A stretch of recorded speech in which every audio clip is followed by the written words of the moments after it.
और ऐसे अबोध बालकों को आप निशाचरों के साथ युद्ध कराने के लिए ले जाना चाहते हैं।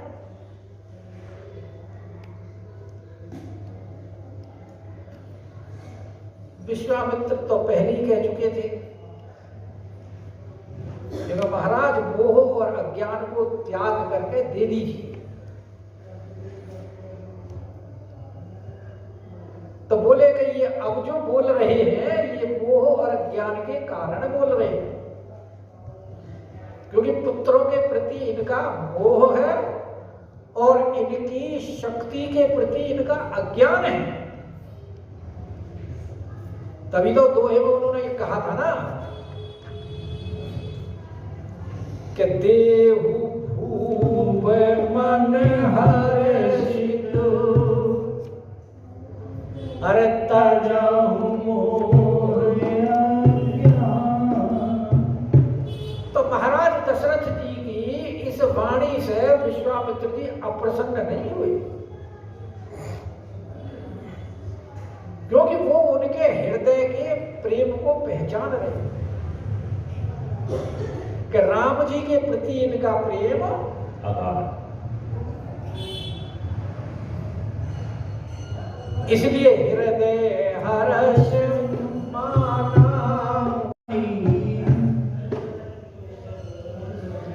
लेकिन कृत्रिम रोष दिखाया वो जरूरी था।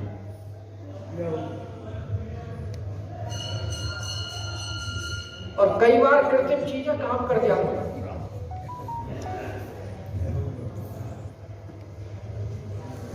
और यहां महाराज विश्वामित्र जी का कृत्रिम रोष दे करके और फिर मना करते हैं।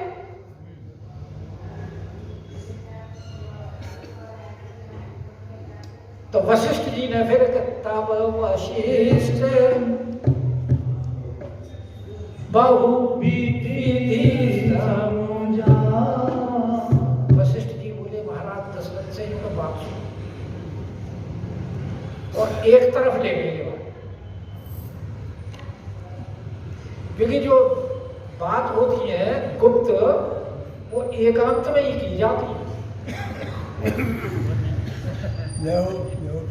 सबके सामने नहीं की जाती।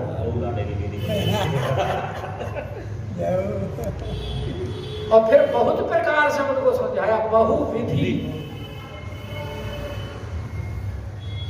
और बहुविधि में क्या समझाया? बोले महाराज आप अपनी कुल की कीर्ति को तो देखो,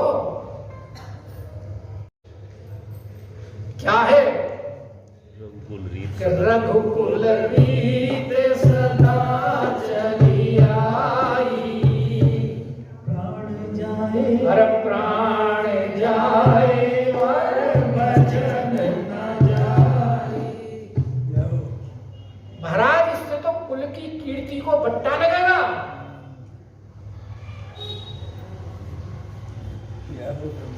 और फिर आपके दरबार से जाकर आकर के तो आज तक कोई खाली हाथ गया ही नहीं। और इनको कैसे लौटा दोगे खाली हाथ? कि मंगन ले न जिनके नाही, तो आप किस मुख से इनको मना करोगे?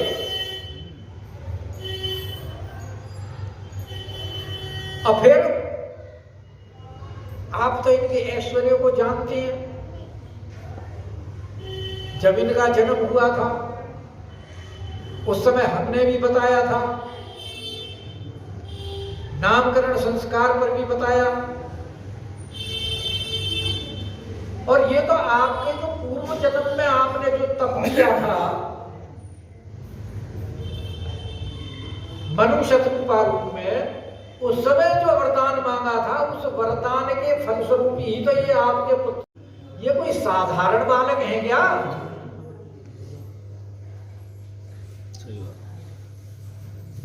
जो आप इतने अबोध बन रहे हैं,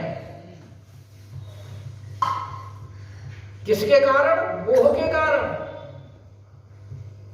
इनका तो अवतार ही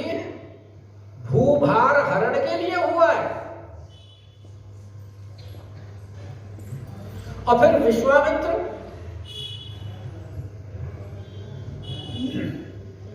विश्वामित्र कोई छोटे मोटे ऋषि हैं? इनको भी जो भगवान शंकर ने स्वप्न दे करके और भेजा है, तो ये कोई अपने आप आए हैं?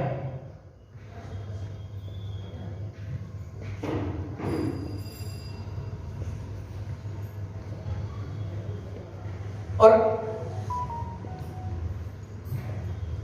इनके बारे में तो पहले ही वो बता गए हैं कौन? भगवान शंकर और काकभूषुंड जी जब आए थे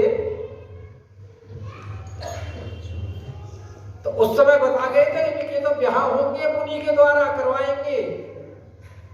वही तो बहु विधि लिखे हुआ है, बहु लाने की विधि भी बता दी। तो इसलिए कह रहे हैं कि तब वशिष्ठ बहु विधि समझावा। रमेश जी समझ गए।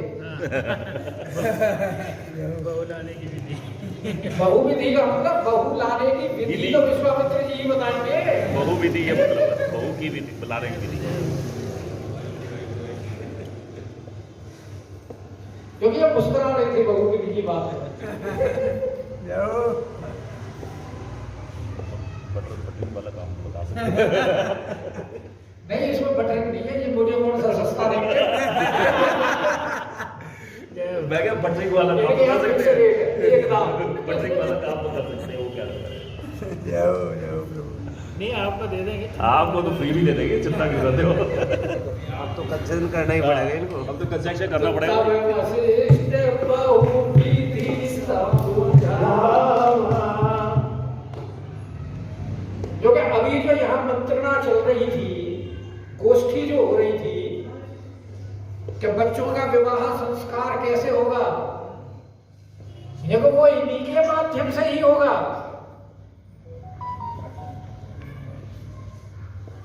तो नृप संदेह नाश के पावा।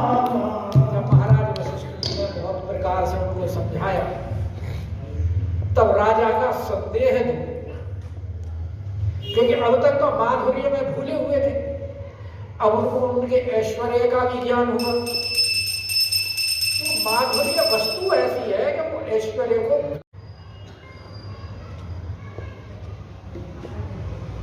और उसका प्रमाण फिर अभी अगले 254 में कि अतिआदर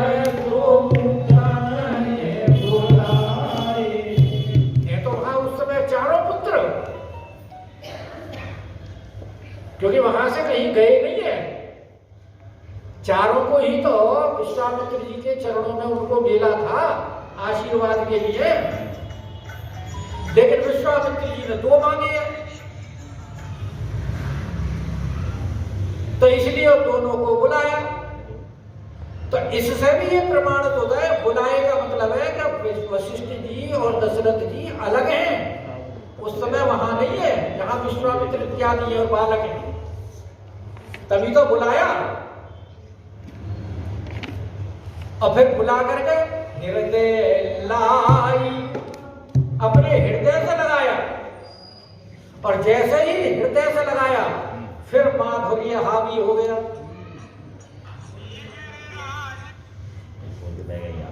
नहीं वो मैंने से आगे कि हृदय लाही बहु भांति सिखाए। तो बहु भांति सिखाने का तात्पर्य उनको शिक्षा दी कि देखो ये मुनि, इनको जैसे गुरु को, माता को, पिता को सम्मान दिया जाता है, उसी प्रकार इनको सम्मान देना, इनकी प्रत्येक आज्ञा का पालन करना।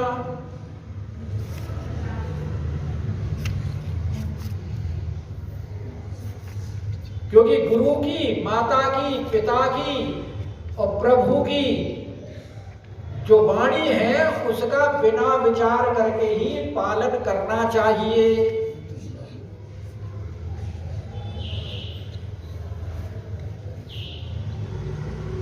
इसीलिए तुमने इनकी प्रत्येक आज्ञा का पालन करना है और जैसे हमें सम्मान देते हो वैसे ही इनको सम्मान देना है। तो उनको हृदय से लगा करके इस प्रकार से शिक्षा बहुभांति सिखाए। और फिर विश्वामित्र जी से बोले कि हे मुनि श्रेष्ठ, कि मेरे प्राणनाथ सुत दो, कि ये जो दोनों पुत्र हैं ये मेरे प्राण ही नहीं है, प्राणों के स्वामी हैं।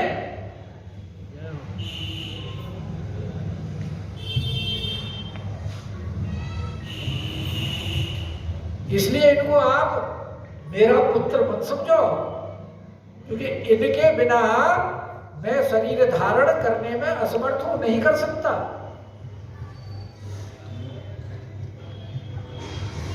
और इसीलिए मैं अपना पितृत्व आपको सौंपता हूं। आज से मैं इनका पिता नहीं हूं कि तुम मुनि पिता नहीं हो, आज से तुम इनके पिता हो। तो महाराज दशरथ जी ने अपना पितृत्व विश्वामित्र जी को प्रदान किया। और इसलिए पिता नहीं रहे तो इतने वियोग में महाराज जीवित भी रहे, क्योंकि जब उसके बाद में जब बारात लेकर के जाएंगे और जनकपुर पहुंचेंगे और वहां जाकर के जब मिला तो उस समय जब मिलेंगे तो अपने हृदय से प्राणों के समान ही इनको लिपटाएंगे और गदगद होंगे। तो सौंपे भूप ऋषि सुतुल,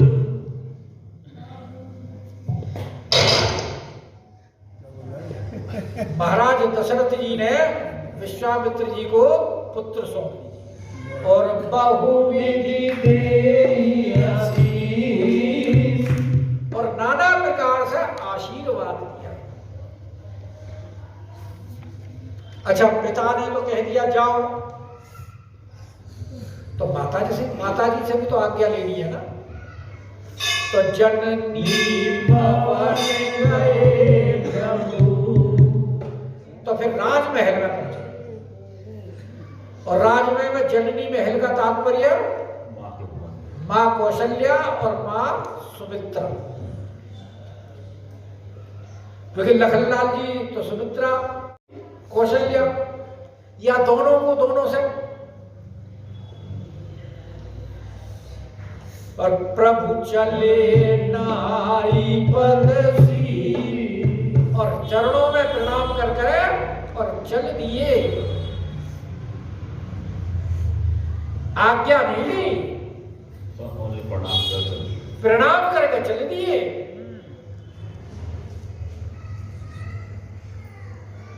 और महाराज दशरथ को प्रणाम नहीं किया, आज्ञा दी थी, उन्होंने आशीर्वाद दिया है, और माताओं ने आशीर्वाद नहीं दिया। पर यहां गोस्वामी जी ने दोनों में दोनों के भाव को समावेश करने की बात की कि एक ने आशीर्वाद दिया और एक को प्रणाम किया। इसके में आप दोनों अर्थ लगा लो कि दोनों ने ही प्रणाम किया, दोनों ने ही आशीर्वाद दिया, और अब दोनों के दोनों वहां से चले।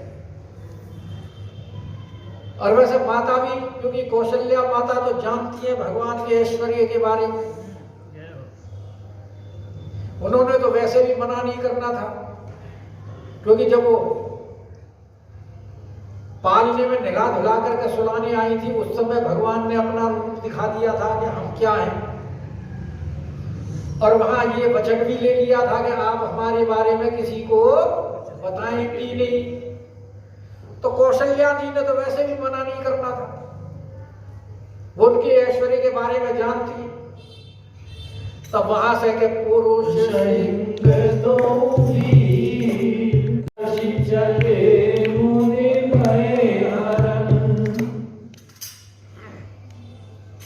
अब दोनों के दोनों पुरुष सिंह दो वीर। अब आगे वीरता का काम वर्णन करना है तो इसलिए यहाँ इनको सिंह कहा गया। निशाचर रूपी हाथियों का वर्णन करने के लिए राम और लक्ष्मण जी सिंह बने हुए हैं। और निशाचरों को मारेंगे तभी तो मुनियों का भय दूर होगा, क्योंकि राम जी कौन है? कृपा सिंधु मति दीन। क्योंकि राक्षसों को मारने में दोनों चीजों की आवश्यकता है, वीरता की भी और मति धीरता की। धीर बुद्धि, विचलित बुद्धि नहीं। और कृपा सिंधु तो भगवान है, तभी तो जो वहां मुनियों के अस्थियों के ढेर दिखाई थे तब वहां प्रतिज्ञा करी थी अरण्यकांड में कि निशिचरहीन करहूं मई और भुज उठाई प्रणदीन सकल मुनिन के आश्रमई अरे जाई जाई सुख लीन। और हर्षित होकर चले। हर्षित होकर जाने से इसका मतलब है ये शुभ शकुन है। हनुमान जी जब लंका को चले, जब भी तो चले हर्षित, चलन चले हर्षीय तो यहां भी हर्षित होकर के चले।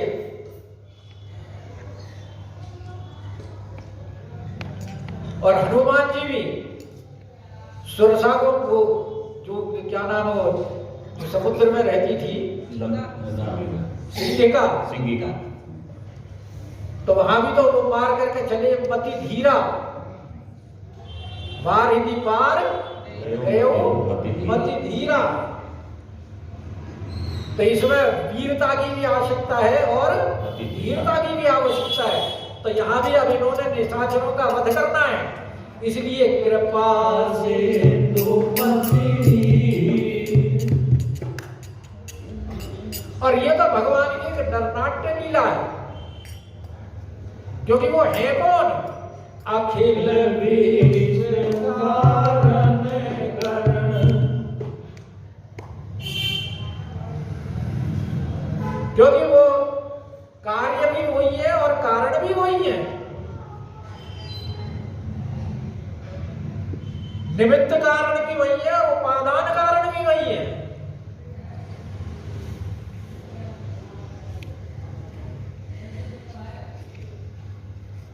जैसे मटके बनाने के लिए घड़ा जो है, घड़ा बनाने के लिए उसमें मिट्टी जो है वो तो है उपादान कारण, और उसके साथ में जो और जो वस्तुएं ली जाती हैं वो निमित्त कारण है।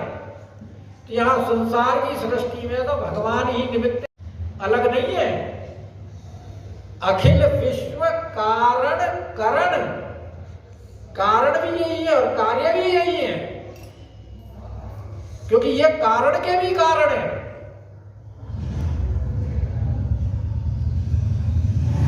जितने भी, चाहे वो कारण समुद्रशाही विष्णु हो, चाहे गर्भोदशाही विष्णु हो, चाहे क्षीरोदशाही विष्णु हो, सारे इन्हीं के ही तो अंश हैं।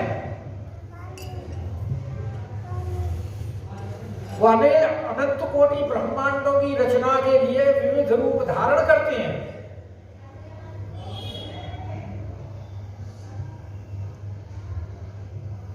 लेकिन इसका तात्पर्य नहीं है कि वो अलग अलग है, सब यही है। तो इनके लिए निशाचर वध कोई बड़ी बात नहीं है। ये तो अपने भक्तों के हित के लिए यहाँ सब लीला करते हैं कि कृपा सिंधु मति दीन अखिल विश्व कारण करण। और अब चल दिए तो वहां उसकी, क्योंकि अब इस समय वीर भाव में है, तो वीर भाव में वीरता की शोभा का वर्णन कटी से लेकर और सिर पर्यंत तक ही होता है। जब हम बाल भाव में तो वहां तो चरणों का भी और सबका वर्णन कर दिया था। लेकिन यहां जो वर्णन है कि अरुण नयन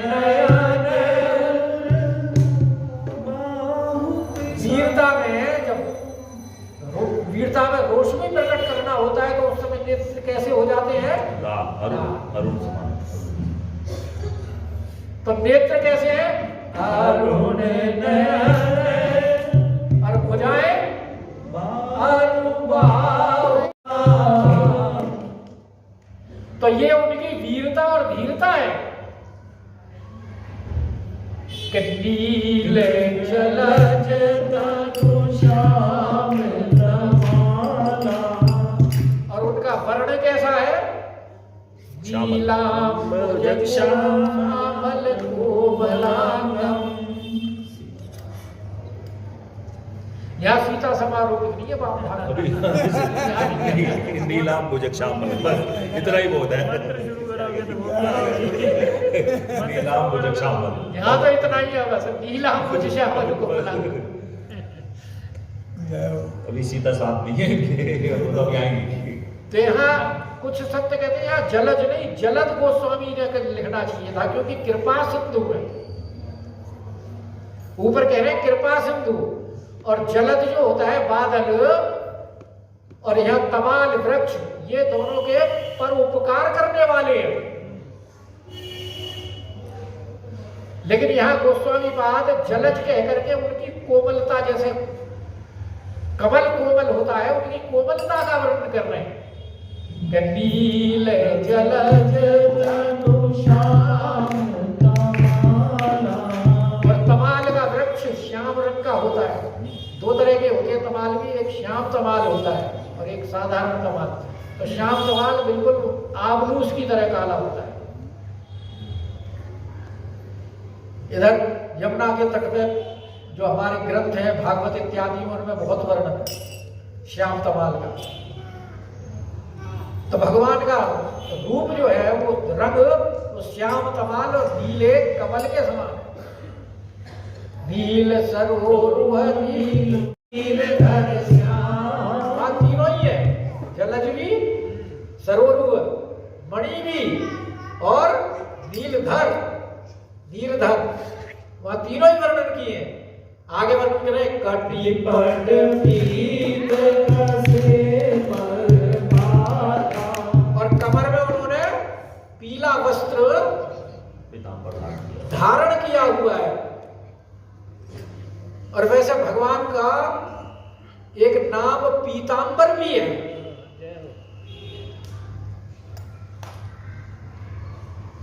क्योंकि पीला वस्त्र हमेशा भगवान धारण करते हैं, इसलिए भगवान का एक नाम पीतांबर भी है। लेकिन यहाँ वीर रस में इसलिए कमर में बांधा हुआ है कि कटी पट पीत कसे परमाता। और सुंदर तर्कस है। ताली तो बजा। अरे बेटे शोर ताली मत बजाओ, अभी कोई ताली बजाने के बाद जब ये भजन गाएंगे ना, भजन का बेटे भजन करेंगे तब तो अभी एकांत रामायण करेंगे तब गाना। तब अपने ताल सुर ताल और सारे ताल जो है वो लगा लेना। अभी तमाल लगा रहे, अभी तो तमाल में ही अभी तो तमाल में रह रहे। पीछे साथे बैठी तुम्हारे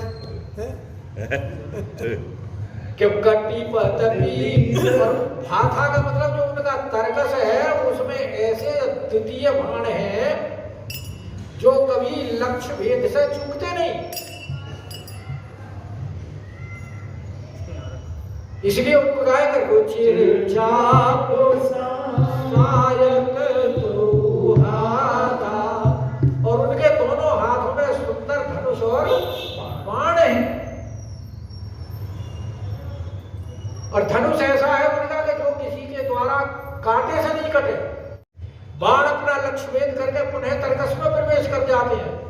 और दोनों हाथ में धनुष बाण का मतलब दाएं हाथ में बाण है और बाएं हाथ में धनुष है।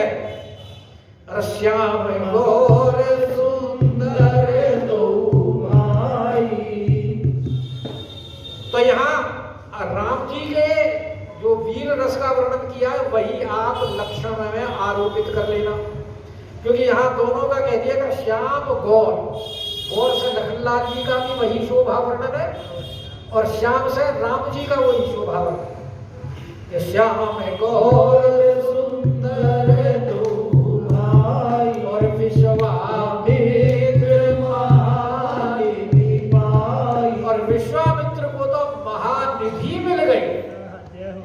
मिल गया वजह से।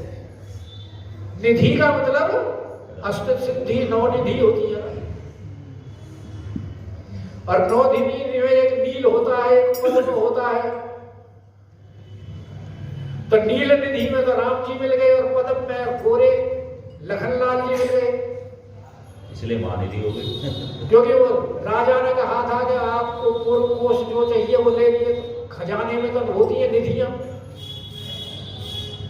और पुत्र रूप में निधि उनको विश्वामित्र जी को दे दी।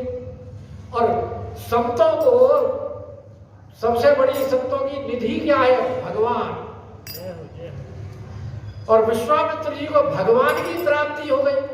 तो ये तो भगवान तो महानिधि है, और वस्तुएं तो निधि है, भगवान महानिधि है। तो विश्वामित्र जान रहे हैं कि हमें भगवान की प्राप्ति हो गई है, इसलिए कह रहे हैं कि विश्वामित्र महानिधि पाई, और प्रभु ब्रह्मण्य और विप्र के साथ साथ महामुनि और ज्ञानी को अब कह रहे हैं कि तुम तो विचारहीन हो, विचार कर बात ही नहीं करते हो। देखो कहां तक पतन होता है आदमी।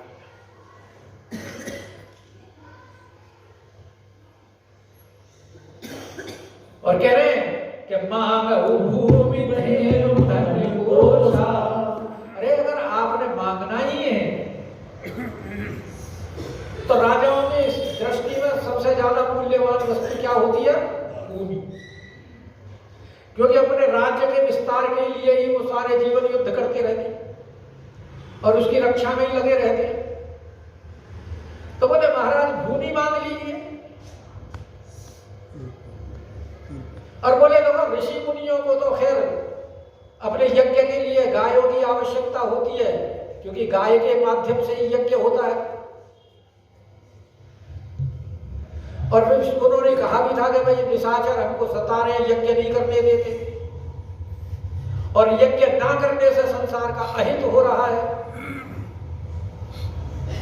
क्योंकि यज्ञ से ही संसार का कल्याण होता है।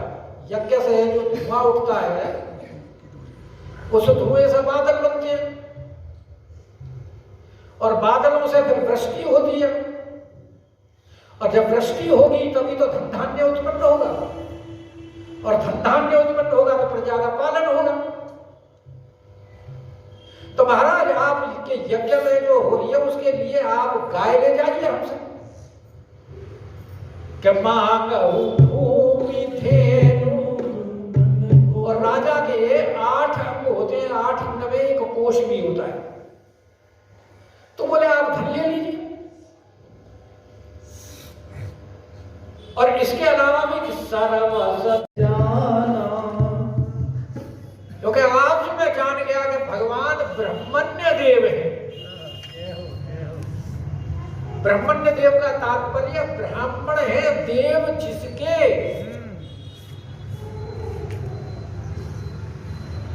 तो भगवान जो है ब्राह्मणों को ही अपना देवता मानते हैं। ये मैंने किस बात से जाना कि इनको लाना ही अगर नहीं आती तो इनके साथ जबरदस्ती थोड़ी कर सकते थे। पिता मानो देवी देते, और ये कहते नहीं पिताजी अभी हमारे जाने की इच्छा नहीं। हमारा तो मूड नहीं है। फिर क्या होता है?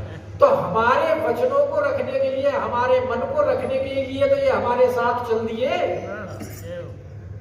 इसका मतलब है कि ब्राह्मणों का सम्मान ये करते हैं, ब्रह्मण्य देव हैं, और प्रभु से इनके ऐश्वर्य को जान रहे हैं कि ये क्योंकि अवतार तभी तो चले थे वहां से विचार करके कि भाई प्रभु का अवतार हो गया है।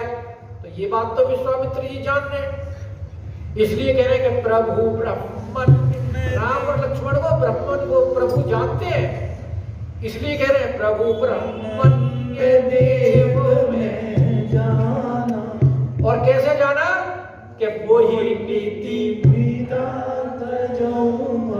कि मेरे लिए उन्होंने अपने पिता को त्याग दिया, कि वो ही नीति पिता तजो भगवान, कि चले जात मुनि दीन दिखाई। अब विश्वामित्र जी के साथ में जा रहे हैं तो रास्ते में वो ताड़ का बन पड़ा, अच्छी दौड़गा जिसमें ताड़का रहती थी।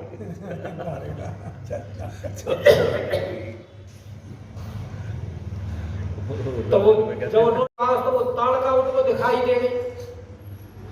रास्ते में वैसे बताते जा रहे थे कि यहाँ से 2 कोस की दूरी पर ताड़का रहती है, वाल्मीकि रामायण में बताया। तो 2 कोस का मतलब 6 किलोमीटर।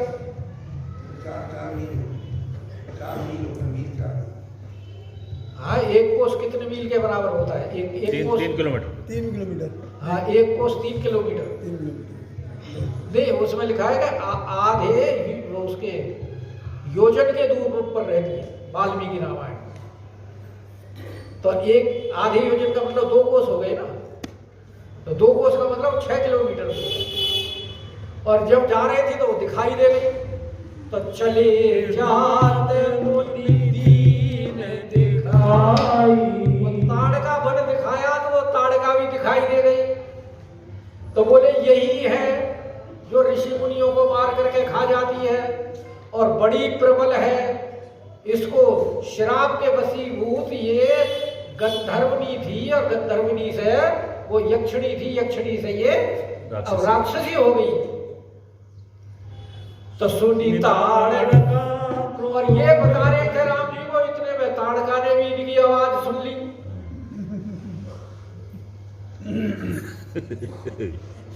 या कुछ ग्रंथों में ऐसा लिखा है कि जब महाराज बता रहे थे तो राम जी ने अपने धनुष की प्रतिज्ञा चढ़ा करके और टंकार की, और उस धनुष की टंकार का जब शोर गया तो ताड़का ने उस धनुष की टंकार का शोर सुना, और शोर सुनते ही दौड़ी हुई आई कि सुनी ताड़का क्रोध करी आई। बोला हमारे वन में और कोई धनुष की टंकार करने वाला आ गया चुनौती देने के लिए, कौन है? पकड़ो। और क्रोध करके तब दौड़ी तो एक ही बाण, तो भगवान ने भी एक ही, यानी इतनी भारी राक्षसनी मायावी कई बाण भी खा सकती थी, लेकिन भगवान बोले नहीं नहीं नहीं, इसको एक ही बाण में अपना प्रमाण भी तो देना है कि हम वीर उन्मति धीर है। अभी ट्रेलर दिखाना भी है। विश्वामित्र जी को विश्वास भी तो कराना है। ट्रेलर तो ताड़का जैसी वो एक ही बाण प्राण हरि लीना, और ये भी देर नहीं की कि स्त्री है, स्त्री के ऊपर हथियार नहीं चलाने चाहिए, क्योंकि स्त्री अवध्य होती है। तो इसलिए वो ज्यादा उसको, क्योंकि जहां भगवान ने लीला करनी होती है वहां तो उसको खूब खिलाते हैं। जैसे और राक्षसों के मारने में खूब लीला की भगवान ने, और बोले इसको अवसर देना ठीक नहीं है, क्योंकि यहाँ तो फिर ये कहेगी स्त्री वध क्यों कर रही है और धर्म प्रमाण करेगी, ये करेगी, अवसर ही मत दो इसी बात का। वैसे भी श्राप वश है, थोड़ा इसका मुक्ति कर दो, फौरन मुक्ति। और फिर गुरु जी की जब आज्ञा होगी, पिताश्री ने कह दिया गुरु जी की आज्ञा का पालन करना है, उसमें विचार नहीं करना, तो वहां फिर धर्म कर्म नहीं देखना, तुरंत बाण मारा और जय जय सिया राम, जय श्री राम। एक ही बाण प्राण हरि लीना, दीन जान दे निज पद दीना। और उसको क्योंकि स्त्री थी, अबद्ध थी और शापित थी, इसलिए उसको भगवान ने, क्योंकि भगवान के हाथ से मारी गई, अपने धाम में भेज दिया। निज पद दीना यत गत्वा न निवर्तन्ते तद्धाम परमम मम। न तद्भासते सूर्यो न शशांको न पावक है। गीता में भगवान का यही धाम का वर्णन स्वयं भगवान ने बताया है ना अपने धाम। मेरा धाम स्वयं प्रकाशित है, ना वो सूर्य से प्रकाशित, ना चंद्रमा से, ना अग्नि से, किसी से प्रकाशित नहीं होता, स्वयं प्रकाशित है। और वहां जाने के बाद में यतगतमान निवर्तन्ते, वापस नहीं आता, तद्धाम परमम प्रिय, कि दीन जान निज पद दीना, तब ऋषि निज धरि जिय चीरी। तब विश्वामित्री समझ गए कि ये विष्णु भगवान नहीं है, ब्रह्मा विष्णु महेश वाले, ये तो अनंत कोटि ब्रह्मांड नायक पार ब्रह्म परमात्मा है। कि तव ऋषि ने जन्मात ही जिए जीनी और विद्या निधि कहूं विद्याधि। तब भला इत्यादि और जितनी शंकर भगवान से शस्त्र विद्या प्राप्त हुई थी सभी विद्या बोले सब इन्हीं की तो माया है, इन्हीं को तो माया। तेरा क्या राग, तेरा तुझको समर्पण। और उस विद्या की विशेषता क्या है कि जाते लाल न सुधा पिपासा। क्योंकि जिसके पास ये बलादि बिला विद्या होती है, उसको तो चाहे भूख वो लगती है ना, कितने ही दिनों तक युद्ध करता रहो, ना उसे थकान होगी, ना भूख लगेगी, ना प्यास लगेगी। ऐसी विद्याएं विश्वामित्र जी के पास थी, वो सब भगवान को समर्पित करते। और अतुलित बल तनु तेज प्रकाशा। और भगवान भी अपनी लीला दिखा रहे हैं, उन विद्याओं से तेज बढ़ जाता है, प्रकाशित होने लगता है। तो आयुध सर्व समर्पित